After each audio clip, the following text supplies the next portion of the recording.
Have you ever wondered what really happens after death? What if someone came back with a direct message from Jesus about the future of the earth? In today's video, you'll hear the amazing story of a man who died and heard from Jesus. In 2026, the world will be unrecognizable. Get ready to dive into an out-of-body experience that reveals the rapture, global chaos, and even the prophetic cancellation of the 2026 World Cup. This isn't just a testimony, it's a warning. If you believe something big is about to happen, watch until the end, subscribe to the channel and activate the bell so you don't miss the next reports. And don't forget, comment below which city you're watching from. We'll map out where this message is reaching us. My name is Ethan Caldwell. I'm from Boise, Idaho, and I never imagined that my heart would stop in the middle of an ordinary afternoon. I had just finished running 5 kilometers, part of my daily workout, when I felt a crushing pain in my chest. Everything went black. There was no drama, just a silent collapse. My body fell to the ground on the sidewalk, and in that instant, I left the world. There was no sound. There was no pain. Just absolute silence. But something told me I was still there, as if I were floating inches above the ground. I saw my body motionless, surrounded by desperate people trying to revive it, and yet, I felt no fear. That's when I noticed a presence behind me. I turned, and Abe, made of light, stood there. He had a vaguely human shape but no discernible features. His light pulsed as if he were breathing, and an overwhelming peace emanated from him. He did not speak with words, but too knew what he meant. "You have been called." In seconds, everything around me dissolved. The city, the people, the blue sky. Everything shattered like glass. And then I found myself somewhere else. A space, with no floor, no ceiling, no horizon. Just vastness, and in the center of it, a throne made of white fire and crystal. The figure sitting there needed no introduction. I knew it was Jesus. But what took my breath away wasn't the way he looked. It was the way he looked. His eyes burned like collapsing stars, and every second I spent in front of him seemed to last for centuries. And then he spoke. With a voice that did not come out of his mouth, but that echoed inside my chest, he said, "2026 will not come as you expect. The earth will be unrecognizable. The World Cup will not happen.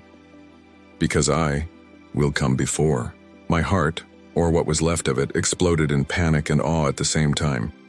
He didn't speak of destruction and anger. He spoke in pain, like a father who has warned 1,000 times and now knows the time has come. "But why?" I asked without moving my lips. And then he reached out and pointed to something behind me. When Jesus pointed behind me, I turned and was faced with what appeared to be earth, but it was no longer the earth I knew. It was as if I was floating in space, observing the planet from afar. But its surface was covered in black smoke, flaming cracks, and churning oceans as if trying to escape the planet itself. Entire cities seemed dark, like lights that had been turned off forever. And then, as if sucked into that vision, I fell upon the ruined world. But not with my body. I just was there. I saw roads covered in dust and debris, skyscrapers leaning, like broken teeth, in a sepulchral silence that covered everything. Suddenly, a crowd appeared before me. They roamed the streets like zombies, not dead, but without direction, without hope, without peace. I saw men in suits shouting to the sky. I saw mothers hugging crying children. I saw soldiers walking aimlessly with lost looks in their eyes. It was as if the whole world had been abandoned by God. And I heard it. I heard it clearly, as if a news broadcast were being broadcast in the heavens. The global football tournament has been officially canceled. Collapsed infrastructure. Governments in decline. Millions missing. Nations are in a permanent state of emergency. It was the year of 2026, but there were no flags, no festivities, no stadiums. Just chaos. The heavenly voice of Jesus echoed again within me.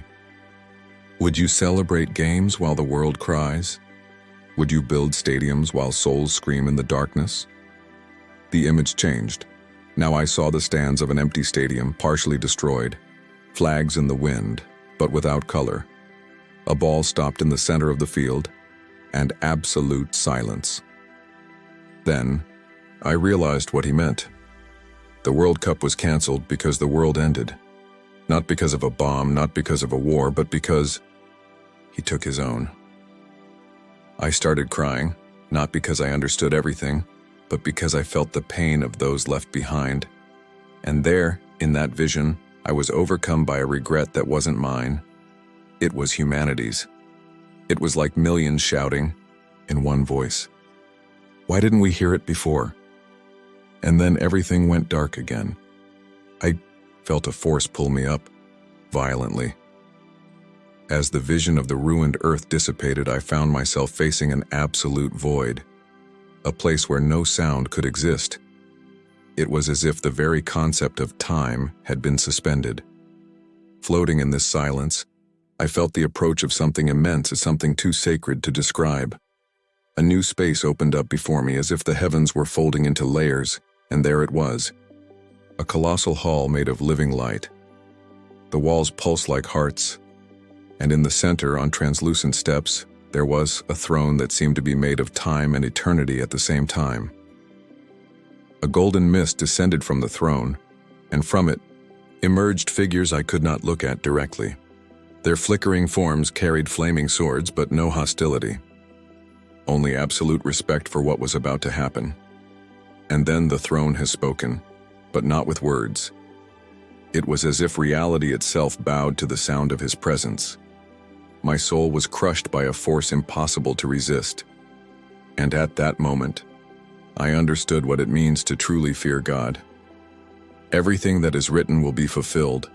No promise will return empty. The entire environment reacted to the words. Constellations flickered on and off like blinking eyes, and winds that blew nowhere passed through my essence. The throne then showed me 7 stars rotating around a central point, like gears of a cosmic clock. Each star represented a party, and one of them, the one that shone the brightest, began to pulse more intensely, the Feast of Trumpets. At the opening of the 7th cycle, time will cease, the trumpet will sound, the chosen ones will ascend. Immediately, I understood that he was talking about the year 2025, during the Feast of Trumpets, exactly as foretold in the scriptures. But what came next left me in shock. The earth will seek normality, but there will be no more normal. The picture of the world trying to move forward after the rapture took shape before me. I saw presidents in desperate meetings. I saw artists performing before empty audiences. I saw announcements of canceled games, suspended Olympics, and a tremendous announcement printed in every possible language. World Cup canceled. There will be no World Cup in 2026 because there will be no peace. The sentence exploded in the hall like thunder, and at that moment thousands of trumpets sounded coming from all directions. The entire sky vibrated. Each sound carried an agony and a glory. It was the beginning of the end. I tried to speak, but my mouth wouldn't move. I tried to hide my face, but I had no hands. I was just consciousness before the absolute truth. The throne then declared, "Go, show, tell, they need to know, before it's too late." And I was ripped from that place with violence and light. When I was swallowed by the light, I did not fall. I was lifted up, carried by a force that was not wind, but intention. My thoughts ceased to be mine. Every memory, every decision, every forgotten lie, everything was laid out before me like pages floating in an eternal book. Without knowing how, I was now standing before a gigantic circular structure, made of white gold columns suspended in nothingness. It was a court. Not the human kind, but one that judged the soul before eternity. In the center, there were 3 figures. On the right, a man with a fiery gaze, Jesus. I recognized his eyes before anything else. To the left, a shadow with a cold smile, the accusation, who needed no introduction. And in the center, a presence that I dare not describe because just your existence made me tremble inside. It was the Father, the judge. Nothing was said, but everything was understood. The accuser held out a black book, and as he opened it, out came images of my past, my failures, my hidden thoughts, my sins of omission. But as he was about to present the first accusation, Jesus merely held up his hand. Everything went silent. Then Jesus looked at me. His gaze was steady but filled with restrained pain. You heard, but you didn't believe. My spirit was shattered, not out of fear, but out of shame, as someone who always knew that heaven existed, but lived as if he were light years away. He continued, "But I brought you here, because there is still time. You will see what is coming." With a wave, the columns disappeared, and the room opened up to what appeared to be space-time collapsing in on itself. We, the fastest spinning planet, the continents shifting, the waters invading the lands, and above all, a giant symbol hovering in the sky, a broken trophy floating above ruins, and a voice not human but mechanical, like that of all the artificial intelligences of the world united, announced, 2026. World Cup officially canceled due to global instability. And then, the Earth was covered in darkness, and from it emerged metallic structures, similar to towers, but they were not human constructions. Something was taking over the planet. Jesus turned to me again. His eyes were now teary. They don't believe. They play with eternal things. They think tomorrow is guaranteed. And in that instant, I saw souls being sucked through cracks in the earth, as if a vortex had been opened. But the sky was not quiet. The trumpets continued to sound. It was as if the universe was shouting, "There is still time, but not much." And once again I was swallowed by the light. The light took me to another place, an environment that seemed like a mix of a temple and a library, but made of fliving energy. The walls of this structure breathed, pulsed in golden tones, and in the center there was a book as big as a mountain. It wasn't a physical book. It was made of liquid light, and each letter seemed to contain entire galaxies. A presence beside me, invisible but absolutely conscious, said to me without words, "This is the book of life."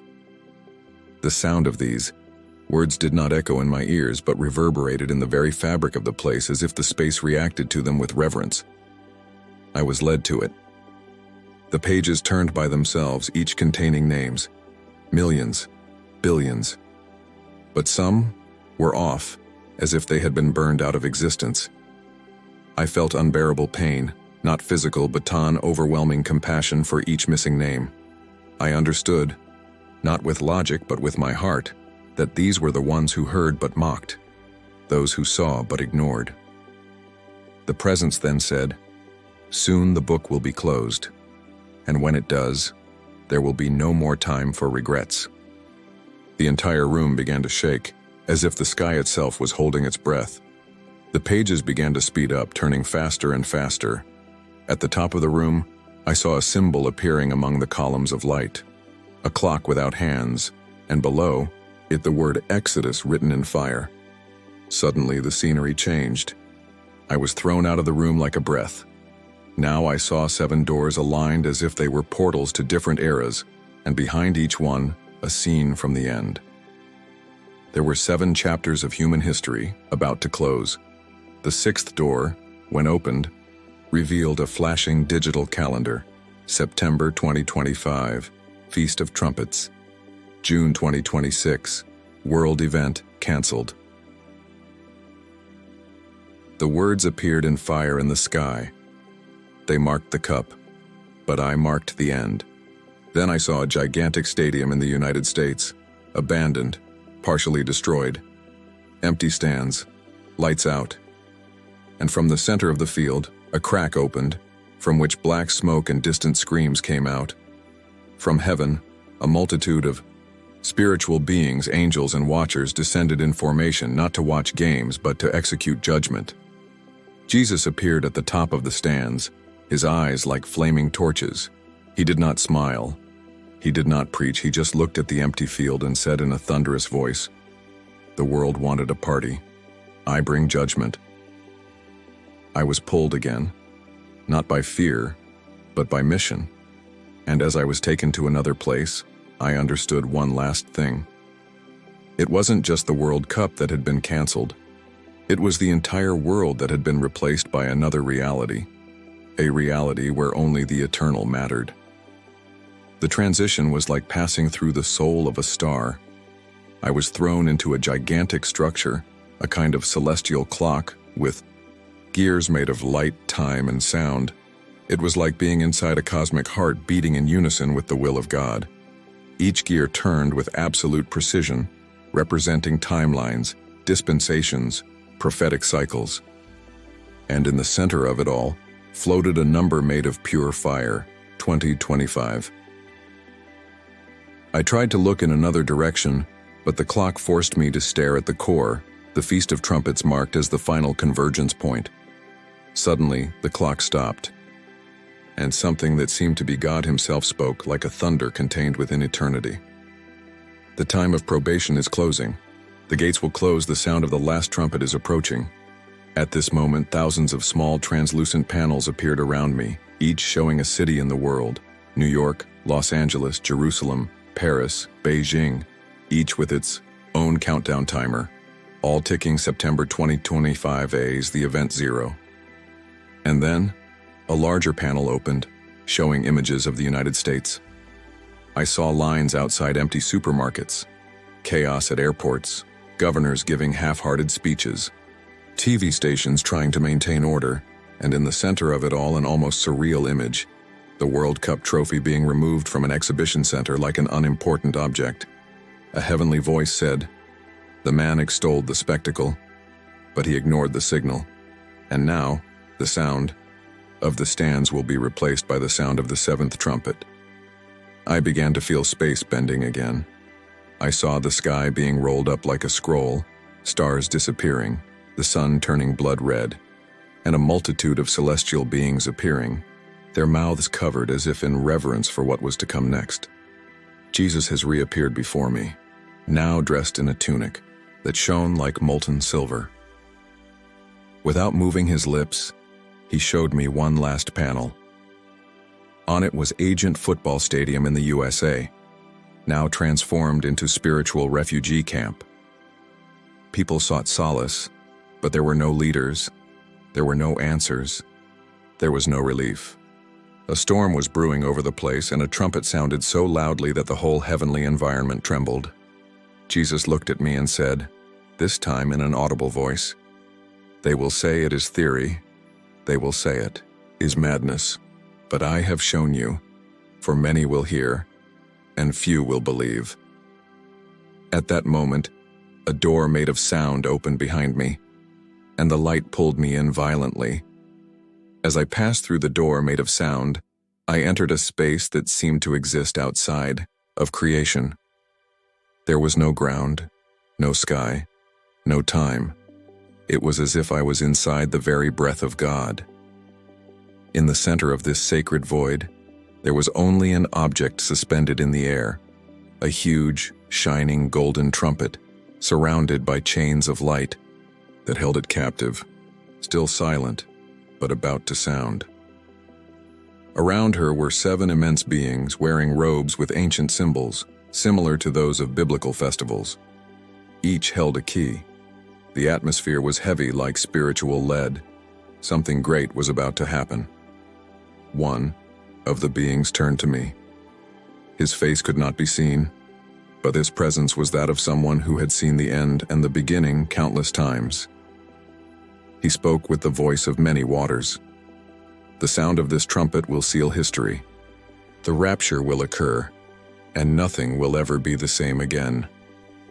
The trumpet began to shine, and from its golden curves came light codes, as if programmed with each soul that would be called.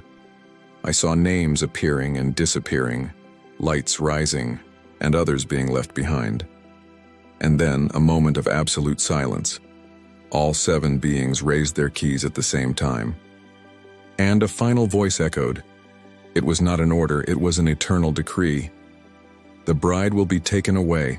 The judgment will begin. The trumpet sounded. What am I? It was not sound. It was a tear in reality. It was as if all the existing musical notes were played at once. Thousands of souls began to rise, each wrapped in a cloak of light. The sky split open, and rays of purity pierced through what remained of the material world. Then I saw the earth again, people disappearing on every continent, drivers disappearing in their cars, airplanes without pilots, empty classrooms, churches with abandoned pews, and in the midst of the chaos, headlines exploding in the sky. Millions disappear in seconds.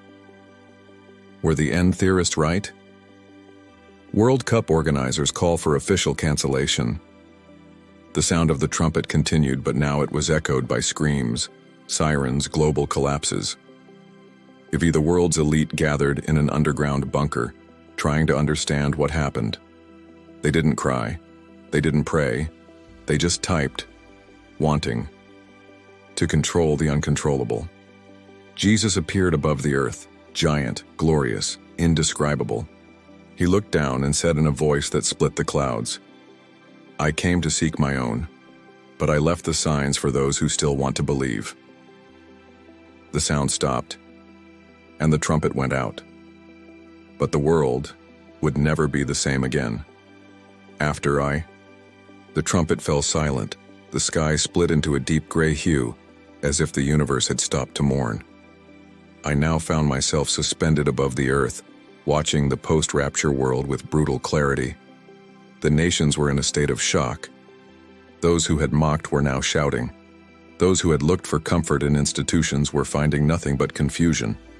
But the most terrifying thing was the spiritual silence. The spirit had been withdrawn. I saw people looking at the sky, but there was no answer, no voice, no presence. As if the sky had been sealed from the inside, there was a different sound in the air, not of immediate despair, but of flat recognition. It was then that a colossal structure appeared over the skies of the United States. A kind of floating portal made of steel and darkness, from which came out humanoid forms of charming appearance, but with empty eyes. They descended slowly, being greeted by world leaders as our new allies. I understood it there, without anyone explaining it to me. The Antichrist had taken the stage. The headlines rearranged themselves in real time. New global order announces stabilization after mass disappearance. 2026 World Cup will be replaced by an intercontinental event of planetary unity. A new savior rises from the ashes. But in spirit, it was all false. It was a poisoned peace. I was transported to the interior of one of the sports arenas where the World Cup would be held. There was no grass, there was no audience, there was strange altars in the center of the field, with holograms of the new world leader speaking in multiple languages. Jesus reappeared beside me, invisible to everyone, but real as never before to me. Wordlessly, he pointed to the center of the field. There, a crowd of young people clamored for direction. Many were crying. Some were looking for answers on the big screens, and others, simply, they knelt and prayed. He said, "Even now there are those who seek me. They have not been taken, but they can still be saved." And then I saw something surprising, a second trumpet, much smaller, suspended over these people. It was not made of gold, but of clay, fragile, and Jesus said, "This is the trumpet of repentance in the midst of tribulation. It will only sound if there is a genuine cry." The stadium lights flickered. Alarms sounded. The new government's watchmen entered. The altars went out. But in the midst of the chaos, that little clay trumpet began to emit a subtle sound, a whisper of hope. Jesus looked at me with eyes full of fire and tenderness. There is still time, but it is counted in tears, not in years. The vision began to fade. The field disappeared, the lights went out. Everything went dark, as if the final curtain were falling. And once again, I was pulled into last place. The darkness I was enveloped in this time was different. It was not an absence of light, but an expectation. Like a heavenly theater before, the curtain rises for the last time. Suddenly, a huge door opened before me. It was made of heavenly glass, so pure that it reflected not the body but the soul. On the other side was a gigantic circular hall with a dome made of living constellations. It was the Hall of Last Calls. In the center floated a luminous globe of the earth, but it was cracked, throbbing like a heart about to fail. All around there were thousands of spiritual beings kneeling in silence, watching intently every crack that formed in that suspended world. A staircase of light appeared beneath my feet, and I was led to the center of the hall. But I saw 3 scrolls floating. Each one was sealed by fire, and a voice coming from all sides echoed, "These are the last seals. Once the 3rd one is opened, nothing can be reversed."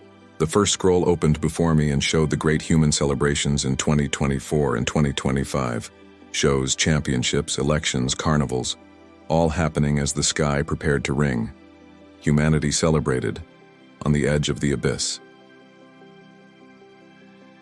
The second scroll opened. In it, the Feast of Trumpets 2025. I saw the sky open into cracks. I saw angels descend in silence, and the Exodus happened, not with chaos but with divine order. Those who were taken didn't even look back. They knew they were going home. And then the 3rd scroll began to tremble. The entire hall shook. Lightning cut through the constellations of the dome. The spiritual beings covered their faces.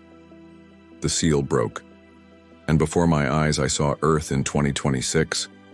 But what I saw was no longer our planet. It was a distorted, dark reflection, a corrupted copy of creation.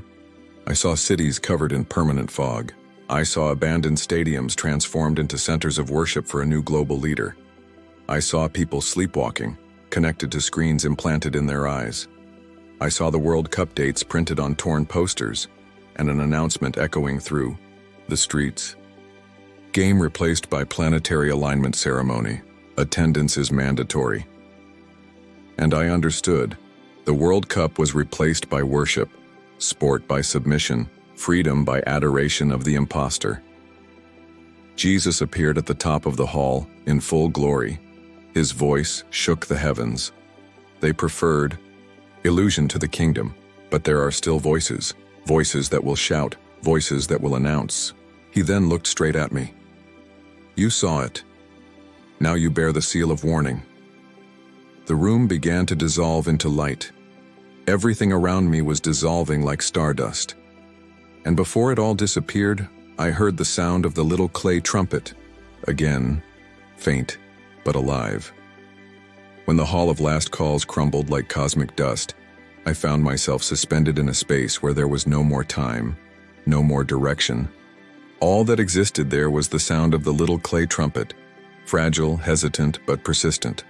It echoed in irregular rhythms, as if seeking hearts willing to hear it. Each note was a cry, not by mass salvation, but by individual choices. It was the last invitation, the last breath of mercy before the doors closed for good. In this sacred void, Jesus appeared one last time, not as a king, not as a judge, but as the wounded lamb, bringing in the eyes not judgment, but "I'm sorry." He walked silently toward me, his footprints leaving light marks in the void. When he stopped, he held out his hands. The nail marks were still on them. Speechless, he opened a window in the air. Through it, I was able to see the last days of humanity before total collapse. We stadiums in the United States filled with silence, the stands covered in dust and vines, while spotlights tried to illuminate the void. No games, no anthem, no fans, just robotic voices announcing, "Due to force majeure, the 2026 World Cup is officially canceled."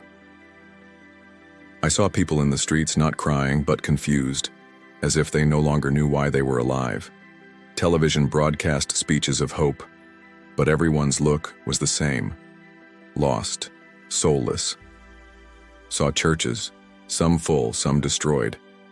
The ones that were full didn't preach repentance, they preached conformity. They were temples of transition, as the billboards said. and I saw one last group, tiny, hidden but on his knees. In attics, in forests, in garages. No cameras, no shows, just tears, prayers, and one certainty. He is coming. Even if it is not for us now, he will come. Jesus then closed the window with a slow gesture. He looked at me with a depth that made my soul tremble, and he said, simply, scream. Scream with everything you have left, because after silence, only judgment remains. Light exploded around me, not in brightness, but in intensity of truth. Everything around me screamed in unison. Stars, atoms, my own cells saying, 2026 will not be what they expect, and the World Cup will be the least of the signs. That's when I felt my essence being ripped from eternity, not as a punishment, but as a mission, and I was pulled back with the force of a comet. But before I crossed the veil, I heard Jesus' last sentence engraved in eternity. Tell them, I told you so.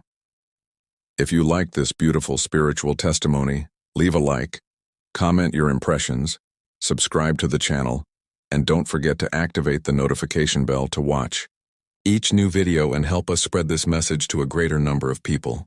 Until next time.